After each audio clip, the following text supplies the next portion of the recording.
Hi, Lee here. So if you remember last video, the introduction, I took you through all the components I've bought. So the pre-machined body and neck from a site called Boo Boo Guitars. So it looks all very nice. I've put a piece of sandpaper over it, a very fine sandpaper, just to remove any sort of blemishes from the machining, and everything looks really good on this body. So I'm really pleased with that. So the next thing I'm going to do now is I'm just going to go for it. I'm going to put some stain on it and see what happens. The best way to learn is just to go ahead and do it. So I've got a blue and a black stain like I mentioned before. What I'll do is I'll probably put the stain inside the bridge sort of recess. So just so I can see the colours. I haven't decided if I want to use blue or black yet, just to see what they look like. But what I do, let's take a closer look and let's just get on and put some stain on this body and let's see where it goes. I've got a bowl here ready. It might be possible to dilute these, so I have read that the water-based dyes, you can dilute them, and I may need to do that. But before I do that, I'm just going to get a piece of tissue paper. I'm just going to put some dye, blue and black, directly inside here, and let's see what it looks like.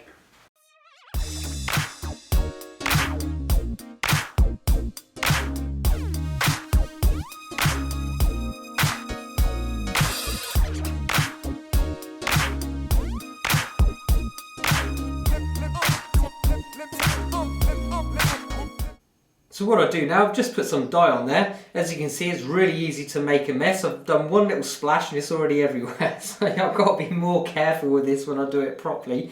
But I put the dye and I'm going to let it dry for a while. So as I understand it, the water-based dye, it makes the wood sort of pulp up as you'd expect. So I may need to sand that back just to bring the grain back through. But hopefully the look I'm going for is, obviously I still want to see the wood grain, but I just want the colour of the body to be slightly different. So let's leave that for now and we'll come back to it once it's dried, and I may give it a quick sand down and see what it looks like. So it seems to have worked okay. I quite like the blue colour, so blue it's going to be.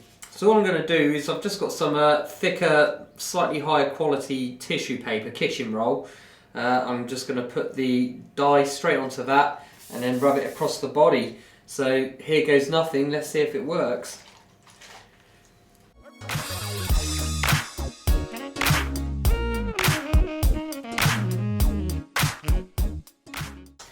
Okay, so the first thing I've noticed is it uses a lot more than I was expecting, to be honest. I thought this was going to go a long way, but this wood really absorbs the dye. So I'll keep going and see what happens.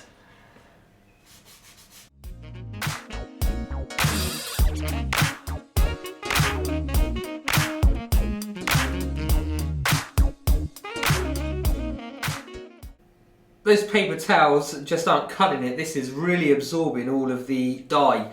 So what I'm going to do is I'm going to get a cloth instead and use a soft cloth to go over this, and we'll see what that looks like.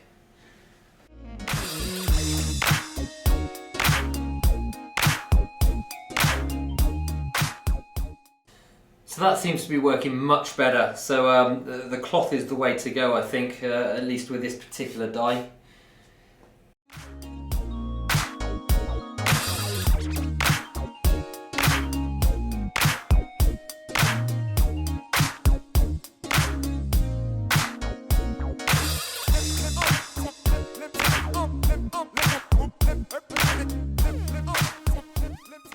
Okay, so that actually looks pretty nice to me. I like that colour, I like the look.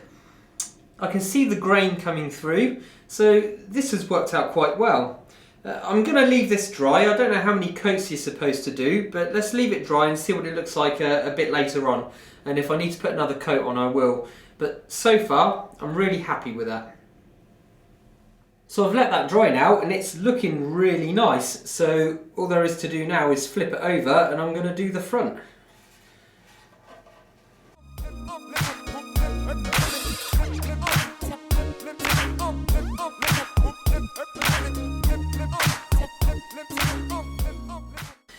One tip I saw online, obviously it doesn't matter with this guitar because the whole thing is being dyed, but if you do have edges on guitars and you're going to have different colours, you should always dye into the edge like that, so any edges you don't pull up against the edge because it makes a big puddle of dye on the edge that can sort of drip and ruin what you're trying to do, so you always push out over the edge. On this one it doesn't matter so much because the whole thing is the same colour.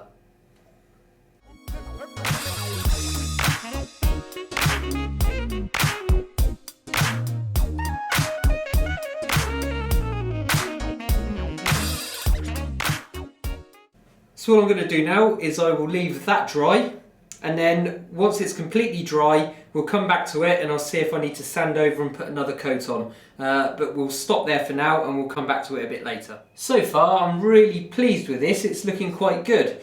So I did get some very fine sandpaper and go over it because it was really patchy, as I suspected, where all the wood is sort of swells up because of the water. So it's looking much better now, but what I am going to do is I'm going to put another coat on it and then we'll see what it looks like after that.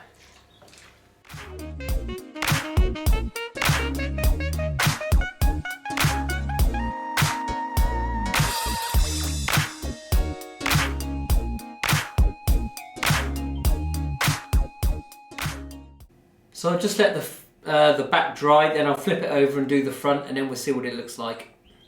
The back's now dry, so let's put a second coat on the front, and that I think should be about it. We'll see where we go next.